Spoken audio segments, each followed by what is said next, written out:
j'allais faire une vidéo pour vous montrer comment faire des petites galettes congelées d'ail pour pouvoir mettre en stock et pour en servir le plus facilement possible par la suite pour faire vos repas quand vous allez mettre de l'ail dans vos repas.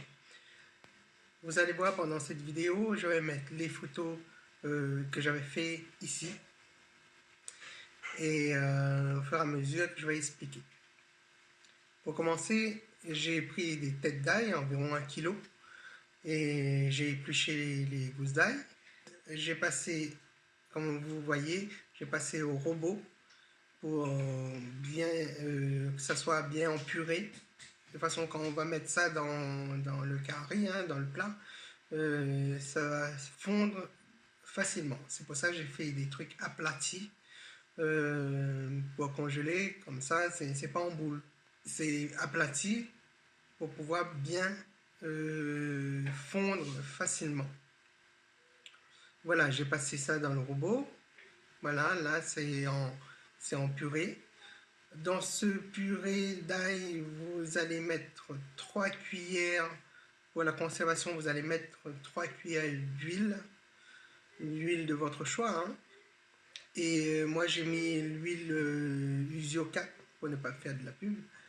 Et parce que je consomme ça. Ensuite, j'ai mis 1 cuillère à soupe de sel de mer. Parce que j'utilise toujours du sel de mer dans mes repas. Et puis voilà, comme il y a le sel de mer et il y a déjà l'huile, un peu d'huile pour la conservation, quand je vais faire mes repas, je vais mettre moins de sel ou pas du tout. Et ça va simplifier les choses. Le fait que je prépare ça, c'est surtout pour éviter d'écraser l'ail, d'éplucher, d'écraser à chaque fois pour faire les plats, pour cuisiner les plats. Une fois tout bien mélangé, vous préparez une plaque. Moi, je ne me suis pas ennuyé pour aller au magasin acheter des plaques déjà prévues.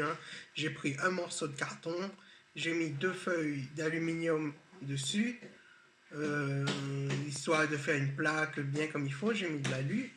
Ensuite, j'ai fait des petits tas d'ail sur la plaque et j'ai aplati environ 5 mm d'épaisseur pour faire à peu près des petits ronds. Et chaque rond, ça va me permettre de faire 2 cuissons. Voilà, si simple que ça. Et voilà, partagez cette vidéo si ça vous a plu. Et puis mettre un petit pouce, comme toutes les autres. Mettre un petit pouce, ça fait toujours plaisir. Et puis j'espère que ça va vous rendre service si vous procédez de cette manière. Voilà, merci. Bye bye, bon appétit à tous quand vous allez cuisiner vos repas.